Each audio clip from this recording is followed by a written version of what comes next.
All right, so I used to work in a doctor's office. It was a family practice, and there I worked there starting in the end of high school all the way through college, and then it was also a job after college. They were just nice enough, kind enough to let me work if I ever needed a place to work just for a few months or whatever. They always hired me back.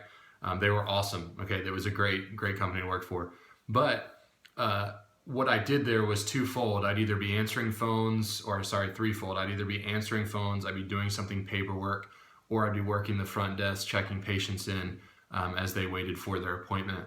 And I will tell you that one of the worst jobs was I liked checking people in because I was able to talk with them and have a good time. I have to have interaction with human beings during the day. So that was awesome, except for the fact that people are waiting in the waiting room. Now, I don't know if you know much about doctors' offices, but at times they do get behind.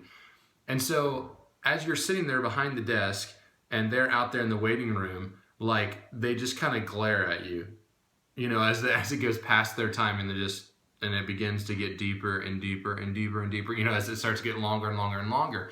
Because one of the hardest things to do in our culture is to wait. One of the hardest things for me to do is to wait. Whenever I'm asking the Lord for something and give me direction, give me direction, the hardest thing to do is to wait.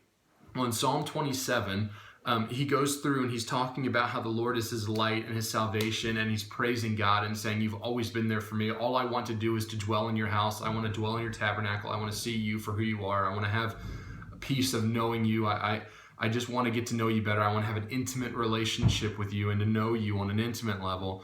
And he goes through all these things, but then the last verse is verse 14. He says this. All right, let's start with verse 13. He says, "I would have lost heart unless I had believed that I would see the goodness of the Lord in the land of the living." In other words, if I would have gotten discouraged, I would have gotten downhearted, I would have been down in the dumps if it wasn't for the fact that I could see the goodness of God even in the down times. But then he says this, "Wait on the Lord, be of good courage, and he shall strengthen your heart. Wait, I say, on the Lord." One of the hardest things for us to do is to wait. I mean, if you press a minute on a microwave and you're waiting for that thing to get done, you want to punch the microwave because, like a minute feels like 1,000. It just feels like it's taking forever. But the Bible tells us that we are supposed to wait on the Lord. Sometimes the Lord leaves us, if I can say this way, in the waiting room, because he wants us to understand that he's the one in control, that he wants us to know that it's not us who are deciding this, it's not us who are making this happen, it's him. Well, David here is going to say this, wait on the Lord. And here's my challenge for today. No matter what you're facing in life, what decision, what situation, wait on the Lord. Be of good courage, and he shall strengthen your heart.